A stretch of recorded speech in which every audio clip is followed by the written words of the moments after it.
যে বিষয়টা দেখতে পাচ্ছি ধর্ষণ এবং হত্যা মামলা দ্রুততম সময়ের ভিতর ন্যায় বিচার প্রতিষ্ঠার ক্ষেত্রে এটা একটা দৃষ্টান্ত হয়ে থাকবে, যেটা বাংলাদেশে এই দৃষ্টান্ত অন্যান্য জেলাগুলো ভবিষ্যতে ফলো করলে বাংলাদেশে এরকম কোনো দুর্ধর্ষ, রেপ এবং হত্যা ভবিষ্যতে আর কখনো ঘটবে না বলে আমরা বিশ্বাস করি। এবং সেই বিশ্বাসের আলোকেই আমরা আইনজীবীরা এই হত্যা এবং ধর্ষণ মামলা যাতে দ্রুততম সময়ে ন্যায়ানুগভাবে আইনের আলোকে সুন্দর স্বচ্ছভাবে বিচার কার্য সম্পাদন হয়,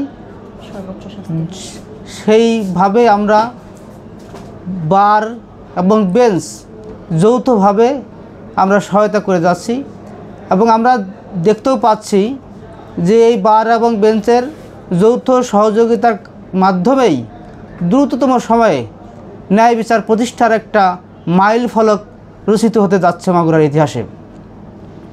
এবং যার ফলে আমরা আশা করি আসিয়ার পরিবার সহ মাগুরাবাসী এটাকে নিয়ে একটা আনন্দ, ঘৃণার পরেও একটা আনন্দের উচ্ছ্বাস পাবে বলে আমরা বিশ্বাস করি, যার ফলে আমরা এটাকে বাংলাদেশ তথা বিশ্বের ইতিহাসে একটা প্রেসিডেন্ট বা নজির হিসাবে আমরা ব্যবহার করতে পারবো বলে আমরা মনে করি।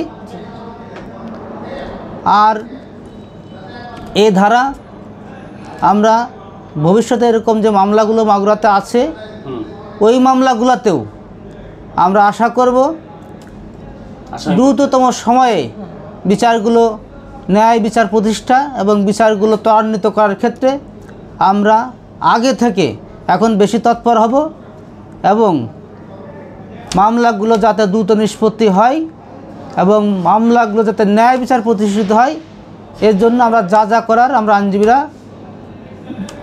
বেঞ্চের সাথে বারের সাথে যৌথভাবে এই কাজগুলো আমরা ইনশাআল্লাহ করে যাব। এই যে দর্শকের পক্ষে অনেক আইনজীবী দাঁড়ায় সারা বাংলাদেশে, শুধু মাগুরা না, এটা কীভাবে দেখেন আপনার আইনজীবীরা? আসলে প্রত্যেক মানুষেরই আইনগত সহায়তা পাওয়ার তার সাংবিধানিক এবং আইনগত তার অধিকার। এটা প্রত্যেকটা দোষী বা নির্দোষ যে কেউ আইনগত সহায়তা সে পেতেই পারে এবং সে যাবে, এটাই স্বাভাবিক। তবে ন্যায় বিচার প্রতিষ্ঠা করা কোনো আইনজীবীর একার কাজ নয়। এখানে আইনজীবী, জজশিপ, সাক্ষী এবং ডকুমেন্ট সহ আইন এবং পারিপার্শ্বিক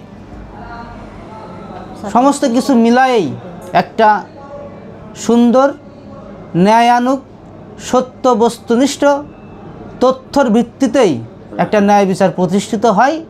এখানে একজন দোষী বা নির্দোষ ব্যক্তির পক্ষে আইনগত সহায়তা দেওয়া বা না দেওয়া এটা কোনো বিষয় না। কিন্তু আমরা দেখতে পাচ্ছি যে অপরাধীর পক্ষে অনেক আইনজীবীরা দাঁড়ালে একটা আইনের ফাঁকফোকর দেখিয়ে তাকে জামিন দিয়েছেন। প্রকৃত আসামি যে সে বুক ফুলিয়ে রাস্তায় হাঁটছে, এমন ঘটনা কিন্তু আমাদের সমাজে অনেক ঘটছে, আমরা দেখেছি। এই ক্ষেত্রে আসলে অবহেলাটা বা কতটা কঠোরতা হওয়া উচিত আসলে আইন বিভাগে? না, আসলে সেটা না, এটা ভুল ধারণা। কারণ আপনার প্রতিপক্ষ থাকার কারণেই আপনার ন্যায় বিচারটা প্রতিষ্ঠার ক্ষেত্রে সহজ হয়। কারণ এক প্রতিপক্ষ বা দোষী পক্ষে লয়ার নিয়োজিত থাকে বিধায় তার পক্ষে কিছু কথা বললে সেখানে ন্যায় বিচার প্রতিষ্ঠার ক্ষেত্রে সত্যনিষ্ঠ বস্তুনিষ্ঠ তথ্য উদ্ঘাটনের মাধ্যমেই কিন্তু ন্যায় বিচারটা প্রতিষ্ঠিত হয়।